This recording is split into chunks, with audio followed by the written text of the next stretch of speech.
नमस्कार साथियों, आपका अपना आईटीआई ट्यूब चैनल पर हार्दिक स्वागत है। आज के वीडियो का थंबनेल सभी साथियों ने चेक कर लिया होगा। जो आज का हमारा वीडियो रहने वाला है वह यूपी स्कॉलरशिप 2025-26 की आज की एक बड़ी अपडेट है, जो सभी छात्रों के लिए बहुत ही महत्वपूर्ण रहने वाली है। कल विभाग की तरफ से एक हमें जानकारी मिली थी। उस जानकारी में क्या क्या समस्याएं आती हैं जब यूपी स्कॉलरशिप का पैसा आपके पास ट्रांसफर किया जाता है, या पीएफएमएस पर एक वेरिफिकेशन की प्रक्रियाएं होती हैं, उनमें क्या क्या प्रॉब्लम्स हैं जो छात्रों के साथ आती है, जिस कारण से उनका जो पैसा है दी गई डेट में उनके बैंक अकाउंट में नहीं पहुंच पाता है। तो सारी चर्चा करेंगे क्या क्या आपको नहीं करना है, जिससे कि पैसा आपका दी गई डेट में एक ही बार में एक ही इंस्टॉलमेंट में जो आपका पैसा है वो आपके पास ट्रांसफर किया जा सके। अगर आप आपका अपना आईटीआई यूट्यूब चैनल पर पहली बार जुड़े हों तो इस यूट्यूब चैनल को सब्सक्राइब कर लें, बेल आइकन को प्रेस कर लें। हमारा प्रयास कम समय में सटीक जानकारी देने का हर वीडियो में रहता है। आपने थंबनेल में देखा होगा, यहाँ पर लिखा हुआ है क्या बैंक अकाउंट हो सकता है स्कॉलरशिप न आने का कारण।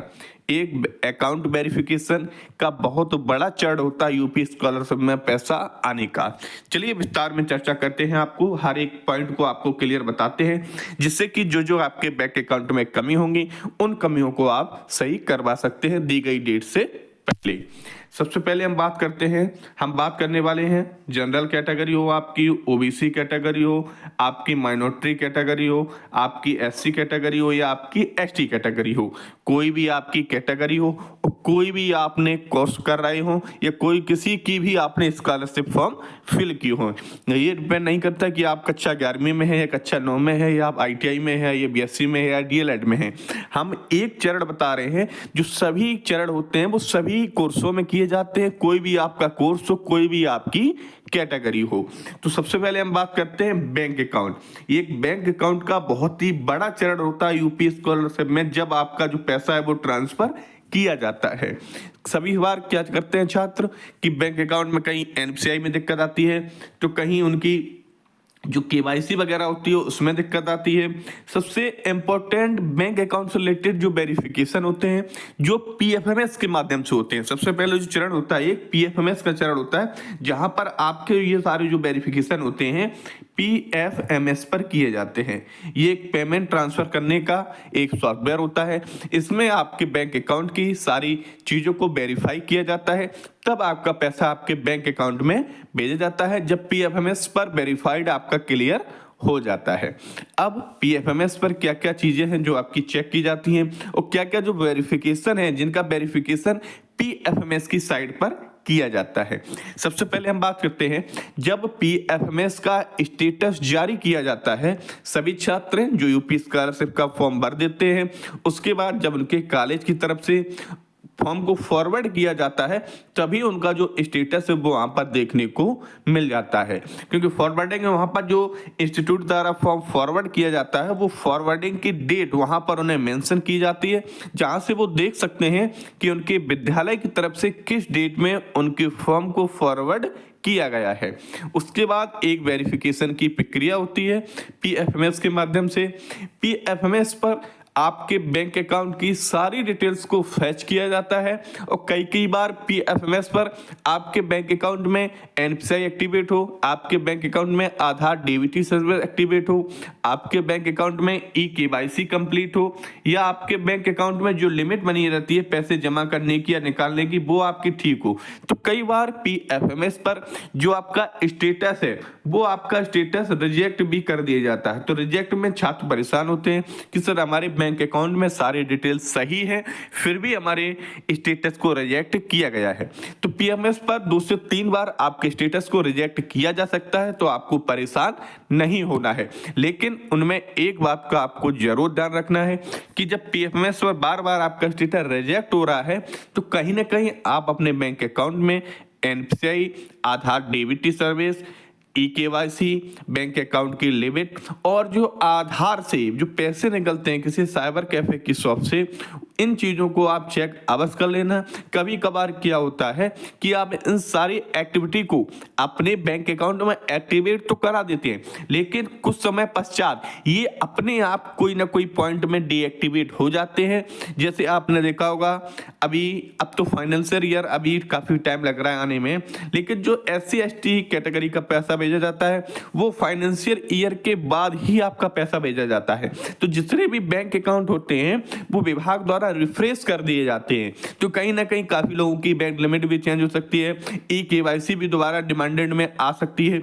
ये सारी जो चीज़ें हैं वो अपने आप रीएक्टिवेट या इनडीएक्टिवेट भी हो जाती है और छात्रों को कोई भी सूचना नहीं मिल पाती है, ना ही कोई SMS आता है और ना ही किसी बैंक के द्वारा कोई जानकारी इन्हें दी जाती है। और छात्र इसी इंतजार में रहते हैं कि उनकी KYC कंप्लीट है, आधार DBT सर्विस एक्टिवेट है, NPCI एक्टिवेट है और उनकी जो बैंक अकाउंट की लिमिट बनी हुई है वो लिमिट बिल्कुल सही है। तो इस चक्कर में बार बार रिजेक्ट होता है, लेकिन ज़्यादातर हम लगभग यूपी स्कॉलरशिप से काफी समय से जुड़े हुए हैं, तो ज्यादातर जो बार बार रिजेक्ट होता है वो आखिरी में कहीं ना कहीं अपडेट की पोजीशन में आ जाता है। लगभग 3 से 4 बार आपका रिजेक्ट हो रहा और बाद में वही स्टेटस आपका अपडेट विभाग के द्वारा कर दिया जाएगा।